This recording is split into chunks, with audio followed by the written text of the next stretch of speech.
श्री दुर्गा सप्तशती का 12वां अध्याय। देवी चरित्रों के पाठक का महात्म्य। ध्यान। मैं 3 नेत्रों वाली दुर्गा देवी का ध्यान करता हूँ। उनके श्री अंगों की प्रभा बिजली के समान है। वे सिंह के कंधे पर बैठी हुई भयंकर प्रतीत होती हैं। हाथों में तलवार और ढाल लिए अनेक कन्याएं उनकी सेवा में खड़ी हैं। वे अपने हाथ में चक्र, गदा, तलवार, ढाल, बाण, धनुष, पास और तर्जनी मुद्रा धारण किए हुए हैं। उनका स्वरूप अग्निमय है तथा वे माथे पर चंद्रमा का मुकुट धारण करती हैं। देवी बोली, देवताओं, जो एकाग्रचित होकर प्रतिदिन इन स्तुतियों से मेरा स्तवन करेगा, उसकी सारी बाधा मैं निश्चय ही दूर कर दूंगी। जो मधुकैटभ का नाश, महिषासुर का वध तथा शुंभ निशुंभ के संहार के प्रसंग का पाठ करेंगे तथा अष्टमी, चतुर्दशी और नवमी को भी जो एकाग्रचित होकर भक्ति पूर्वक मेरे उत्तम महात्म का श्रवण करेंगे, उन्हें कोई पाप नहीं छू सकेगा। उन पर पाप जनित आपत्तियां भी नहीं आएंगी। उनके घर में कभी दरिद्रता नहीं होगी तथा उनको कभी प्रेमी जनों के बिछोह का कष्ट भी नहीं भोगना पड़ेगा। इतना ही नहीं, उन्हें शत्रु से, लुटेरों से, राजा से, शस्त्र से, अग्नि से तथा जल की राशि से भी कभी भी भय नहीं होगा। इसलिए सबको एकाग्रचित होकर भक्ति पूर्वक मेरे इस महात्म को सदा पढ़ना और सुनना चाहिए। यह परम कल्याण कारक है। मेरा महात्म महामारी जनित समस्त उपद्रवों तथा आध्यात्मिक आदि तीनों प्रकार के उत्पातों को शांत करने वाला है। मेरे जिस मंदिर में प्रतिदिन विधि पूर्वक मेरे इस महात्म का पाठ किया जाता है, उस स्थान को मैं कभी नहीं छोड़ती। वहाँ सदा ही मेरा सन्निधान बना रहता है। बलिदान, पूजा, होम तथा महोत्सव के अवसरों पर मेरे चरित्र का पूरा पाठ और श्रवण करना चाहिए। ऐसा करने पर मनुष्य विधि को जानकर या बिना जाने भी मेरे लिए जो बलि, पूजा या होम आदि करेगा, उसे मैं बड़ी प्रसन्नता के साथ ग्रहण करूंगी। शरत काल में जो वार्षिक महापूजा की जाती है, उस अवसर पर जो मेरे इस महात्म को भक्ति पूर्वक सुनेगा, वह मनुष्य मेरे प्रसाद से सब बाधाओं से मुक्त तथा धन धान एवं पुत्र से संपन्न होगा। इसमें तनिक भी संदेह नहीं है। मेरे इस महात्मा में मेरे प्रादुर्भाव की सुंदर कथाएं तथा युद्ध में किए हुए मेरे पराक्रम सुनने से मनुष्य निर्भय हो जाता है। मेरे महात्मा का श्रवण करने वाले पुरुषों के शत्रु नष्ट हो जाते हैं। उन्हें कल्याण की प्राप्ति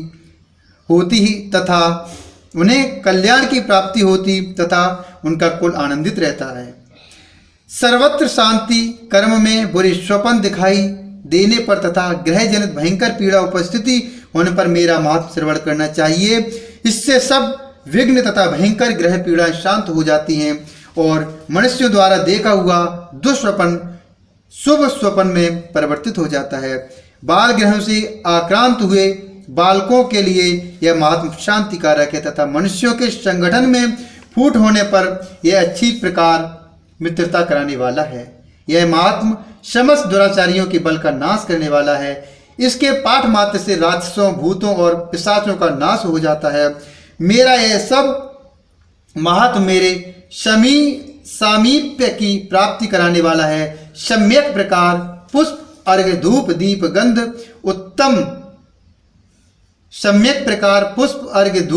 गंध आदि उत्तम सामग्रियों द्वारा पूजन करने से, ब्राह्मणों को भोजन कराने से, होम करने से, प्रतिदिन अभिषेक करने से, नाना प्रकार की अन्य भोगों का अर्पण करने से तथा दान देने आज से 1 वर्ष तक जो मेरी आराधना की जाती है, और उससे मुझे जितनी प्रसन्नता होती है, उतनी प्रसन्नता मेरे इस उत्तम चरित्र का एक बार श्रवण करने मात्र से हो जाती है।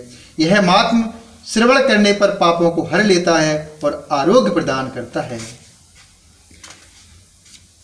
मेरे प्रादुर्भाव का कीर्तन समस्त भूतों से रक्षा करता है तथा मेरा युद्ध विषयक चरित्र दुष्ट दैत्यों का संहार करने वाला है।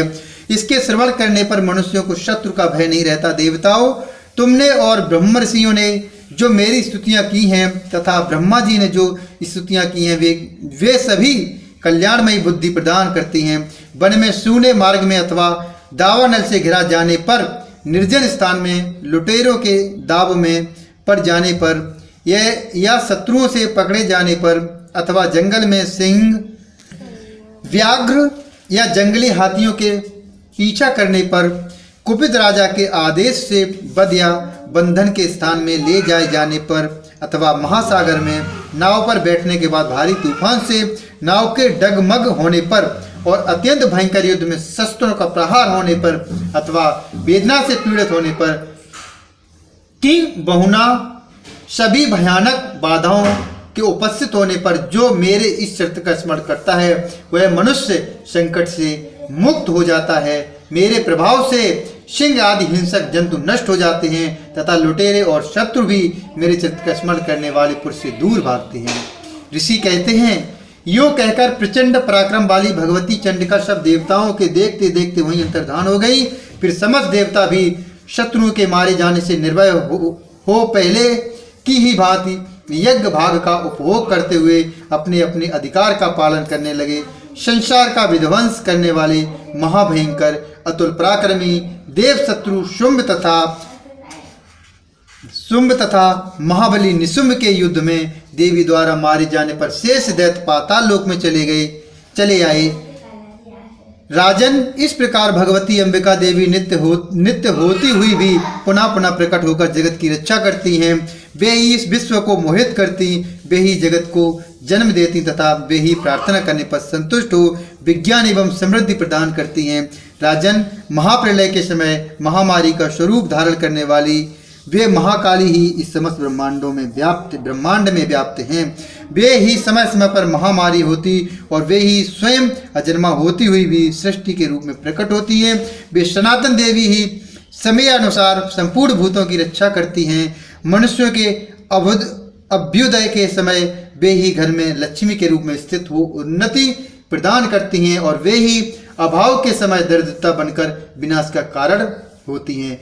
पुष्प, धूप और गंध आदि से पूजन करके उनकी स्तुति करने पर वे धन, पुत्र, धार्मिक बुद्धि तथा उत्तम गति प्रदान करती हैं। इस प्रकार श्री मार्कंडेय पुराण में शावणिक मनवंतर की कथा के अंतर्गत देवी महात्म्य फल स्तुति नामक 12वां अध्याय पूरा हुआ।